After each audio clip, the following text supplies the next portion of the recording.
जालना महापालिका निवडणुकीची रणधुमाळी सुरू झाल्यानं महायुती आणि महाविकास आघाडीत तिकिटासाठी इच्छुकांची गर्दी वाढली आहे। भाजप, शिवसेना आणि काँग्रेसकडे सध्या उमेदवारीसाठी सर्वाधिक ओढ दिसून येते। पाहूयात या संदर्भातला स्पेशल रिपोर्ट। जालन्याचे प्रथमच महानगरपालिकेत रूपांतर झाल्याने पहिल्या महापौर पदासाठी सर्वच पक्षांमध्ये चुरस निर्माण झाली।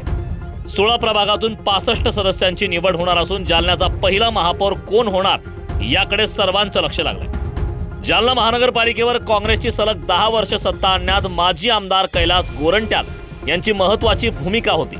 मात्र विधानसभेतील पराभवानंतर झालेल्या दुर्लक्षामुळे त्यांनी काँग्रेस सोडून भाजपमध्ये प्रवेश केल्याने जालन्यात भाजपची ताकद अधिक वाढली।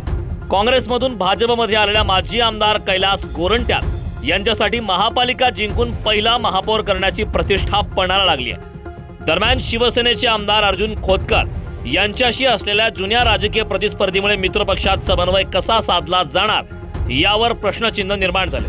महापौर पहिला कोण होणार आणि कोणत्या राजकीय पक्षाचा होणार यासाठी इथल्या सगळ्या राजकीय पक्षांच्या नेत्यांची प्रतिष्ठा पणाला लागली आहे। त्यामध्ये सर्वात जास्त प्रतिष्ठा म्हटलं तर इथले स्थानिक आमदार शिवसेनेचे अर्जुनराव खोतकर यांची प्रतिष्ठा पणाला लागली आहे। त्यानंतर क्रमांक 2 मध्ये आहे माजी आमदार कैलास गोरंट्याल जे आता भारतीय जनता पक्षात आले त्यांची प्रतिष्ठा आहे। आणि क्रमांक 3 वरती मग भारतीय जनता पक्षाचे जे माजी केंद्रीय मंत्री रावसाहेब दानवे यांचे बंधू भास्करराव दानवे यांची प्रतिष्ठा पणाला लागली आहे। आता सगळ्यात महत्त्वाची एक गोष्ट म्हणजे इथलं महापौर पदाचं आरक्षण अजून जाहीर झालं नाही। जेव्हा महापौर पदाचं आरक्षण जाहीर होईल तेव्हा निवडणुकीमध्ये अधिक रंगत येईल, कारण मग महापौर पदाचा उमेदवार जो आहे तो त्याची ताकद आणि त्याच्या पाठीची तो पक्ष त्याची ताकद पणाला लागेल असं एकूण राजकीय चित्र आहे। जालना शहराचे प्रथमच महानगरपालिकेत रूपांतर झाल्याने राजकीय चुरस अधिकच वाढली असून दानवे, गोरंट्याल आणि खोतकर यांची प्रतिष्ठा पणाला लागली आहे। पहिल्या महापौरपदी नेमका कोण विराजमान होणार याकडे संपूर्ण शहराचं लक्ष लागलंय।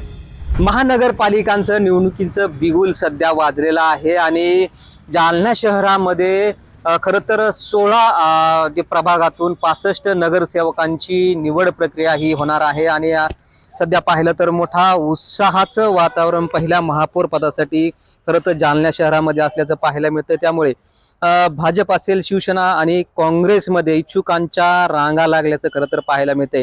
खरं तर पहिल्यांदाच नगरपालिकेचं महानगरपालिकेमध्ये रूपांतर झाल्याने चुरस अधिकच वाढली। त्यामुळे महापौर पदासाठी सर्वच पक्षांनी दावा केलाय। असं असलं तरी ही महायुतीमध्ये युतीवरून जोरदार रस्सीखेच असल्याचं देखील पाहायला मिळते। एकंदरीत काँग्रेसमधून भाजपमध्ये आलेले कैलास गोरंट्याल आणि शिवसेना शिंदे गटाचे आमदार अर्जुन खोतकर यांच्यामध्ये युतीवरून जोरदार हालचाली सुरू आहेत। दरम्यान भाजपचे माजी केंद्रीय राज्यमंत्री रावसाहेब पाटील दानवे, काँग्रेसमधून भाजपमध्ये आलेले कैलास गोरंट्याल तसेच शिंदे शिवसेनेचे आमदार अर्जुन खोतकर यांच्यासमोर महानगरपालिका ताब्यात घेण्यासाठी खरं तर मोठं आव्हान निर्माण झालंय। असं असलं तरीही जालन्यामध्ये अद्यापर्यंत हे महापौर पदाचं आरक्षण जाहीर झाले नसल्याने सर्वच पक्षांमध्ये संभ्रमाचं वातावरण निर्माण झालेलं आहे। त्यामुळे जालन्यामध्ये खरं तर पहिला महापौर कोण होणार याकडे सध्या महाराष्ट्राचं सध्या जालन्या नव्हे तर महाराष्ट्राचं सध्या लक्ष लागल्याचं आपल्याला पाहायला मिळतंय। अजय गाढे, LS मराठी, जालना।